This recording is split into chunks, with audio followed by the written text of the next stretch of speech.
आगे इलस्ट्रेशन में जाने से पहले एक बार हम लोग क्या करेंगे, इससे रिलेटेड कॉन्सेप्ट करेंगे जो है अमोर्टाइजेशन ऑफ बॉन्ड। हम लोग को करना है सबसे पहले अमोर्टाइजेशन ऑफ बॉन्ड के लिए कॉन्सेप्ट। तो आ जाइए, कॉपी में आ जाइए। तो ध्यान दीजिए यहाँ पे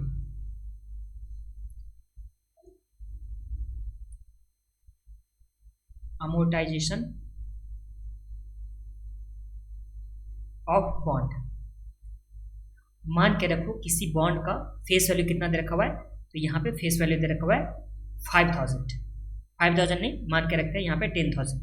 कितना मान लेता हूँ, 10,000 किसी भी बॉन्ड का फेस वैल्यू दे रखा हुआ है। और यहाँ क्या बोला, अमोर्टाइज करना है इसे 10 ईयर में जाकर के। इसे 10 ईयर में क्या करना है, अमोर्टाइज करना है। तो सबसे पहले हम लोग के पास फेस वैल्यू कितना हो गया, तो यहाँ पे 10,000, और ये 10,000 में इसे क्या 10 ईयर में क्या करना है इसे, तो इसे 10 ईयर में अमोर्टाइज करना है और एवरी ईयर अमोर्टाइज करना है। 10 ईयर में अमोर्टाइज करना है और एवरी ईयर अमोर्टाइज करना है। तो इसका मतलब एक साल में कितना से कम करना होगा। तो देखिए 10,000 का हम लोग को क्या दे रखा हुआ है, फेस वैल्यू, और हम लोग को 10 ईयर में जाकर के इसे अमोर्टाइज करना है, खत्म करना है। तो हम लोग क्या करेंगे, इसे डिवाइड बाय कितना करेंगे, 10 करेंगे। इस तरह से एवरी ईयर हम लोग को कितना अमोर्टाइज करना होगा, तो एवरी ईयर हम लोग को अमोर्टाइज करना होगा 1000 करके। ये बात आप लोग को समझ में आ गया। देखिए 10,000 का बॉन्ड था, हम लोग को 10 ईयर में जाकर के इसे खत्म करना है। तो इस तरह से एक साल में कितना खत्म करना होगा, तो 1000 करके 10 ईयर तक जैसे ही कंप्लीट होगा, तो उस टाइम में ये क्या हो जाएगा, कंप्लीटली राइट ऑफ हो जाएगा। अगर इसी एग्जाम्पल में देखिए, दूसरा अगर एग्जाम्पल लेते हैं, इसे मान लेते हैं कि 5 ईयर में जाकर के अमोर्टाइज करना है। कितने ईयर में, 5 ईयर में अमोर्टाइज करना है। तो ध्यान दीजिए, ये हम लोग के पास रहा। बिगनिंग में यहाँ पे फेस वैल्यू कितना दे रखा हुआ है, 10,000 दे रखा हुआ है। अब हम लोग को 5 ईयर में जाकर के अमोर्टाइज करना है।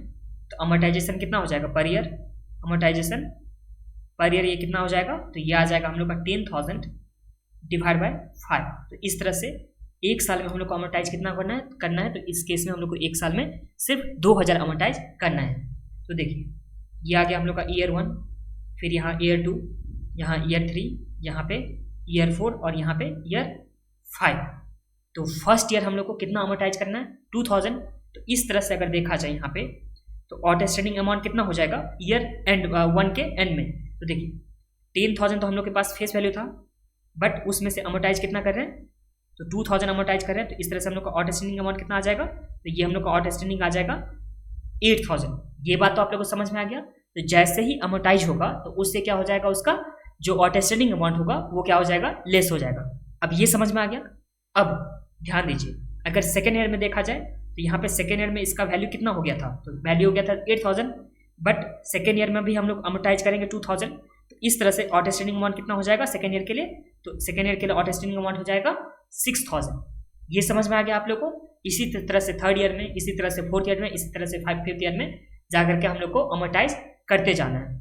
अब ध्यान दीजिए, जब भी इंटरेस्ट मिलता है, क्या होता है, जब भी इंटरेस्ट मिलता है, तो इंटरेस्ट किस अमाउंट पे मिलता है, तो हमेशा याद रखिएगा, जब भी इंटरेस्ट मिलेगा, क्या मिलेगा, इंटरेस्ट, तो हमेशा मिलता है ये आउटस्टैंडिंग अमाउंट में।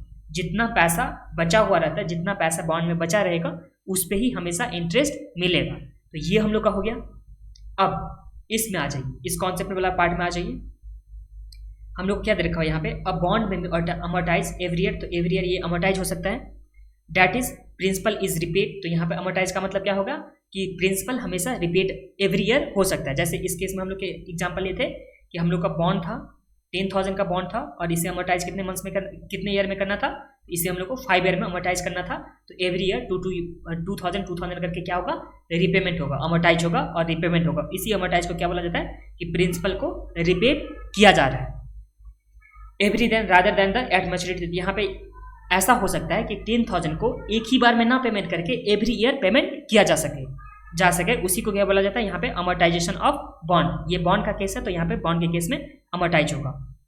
अब क्या बोला, in such a situation principal will go down. तो यहाँ पे प्रिंसिपल हमेशा क्या होता रहेगा, कम होता रहेगा। कैसे, तो यहाँ पे हम लोग को अमोर्टाइज करना था ईच ईयर कितना, तो 2000 हम लोग को अमोर्टाइज करना था। अगर हम लोग फर्स्ट ईयर के एंड में देखते थे, क्या चीज देखते थे, फर्स्ट ईयर के एंड में वैल्यू कितना होगा, आउटस्टैंडिंग अमाउंट कितना होगा, तो ये 10,000 हम लोग के पास था एकदम स्टार्टिंग में, उसमें से 2000 का रिपेमेंट हो गया। तो यहाँ पे आउटस्टैंडिंग अमाउंट कितना बचा, तो आउटस्टैंडिंग अमाउंट यहाँ पे इस केस में 8,000 बचा। तो इस तरह से फर्स्ट ईयर में 8,000 बचा, फिर सेकेंड ईयर में कितना बचेगा, तो यहाँ पे 6000 बचेगा, तो इस तरह से यहाँ पे कम होता जाएगा। आगे क्या क्या बोला, interest will be computed on the outstanding amount. तो ये तो आप लोग को पहले बता चुका हूँ कि इंटरेस्ट जब भी कंप्यूट होता है वो होता है आउटस्टैंडिंग अमाउंट पे।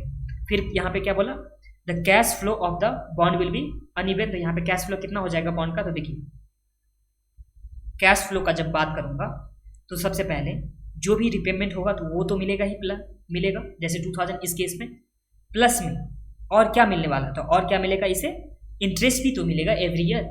सबसे पहले प्रिंसिपल अमाउंट मिलेगा, प्लस में क्या मिलेगा, इंटरेस्ट मिलेगा। तो इस तरह से कैश फ्लो जो होगा वो क्या होता जाएगा, अनइवन हो जाएगा।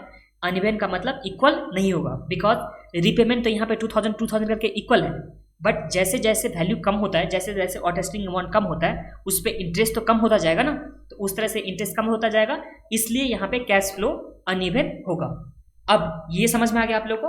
अब यहाँ पे क्या बोला, the formula for determining the face value of bond. तो यहाँ पे face value of the bond निकालने के लिए फार्मूला, और डिबेंचर, यहाँ पे बॉन्ड का या डिबेंचर का जिस टाइम में क्या होगा, अमोर्टाइजेशन होगा या रिपेमेंट एवरी ईयर होगा, एक ही बात हो, अमोर्टाइजेशन होना या रिपेमेंट एवरी ईयर, तो उस टाइम में क्या हो जाएगा फार्मूला, तो फार्मूला हो जाएगा वैल्यू ऑफ बॉन्ड या value of debenture is equal to जो भी कैश फ्लो होगा, क्या होगा, जो भी कैश फ्लो होगा डिवाइड बाय 1 प्लस KD, मतलब क्या होता है, तो कॉस्ट ऑफ डेब्ट, जो भी डेब्ट का कॉस्ट होगा, और to the power first year के लिए 1, फिर सेकेंड ईयर के लिए 2, फिर थर्ड ईयर के लिए 3, इस तरह से एन ईयर तक होता जाएगा।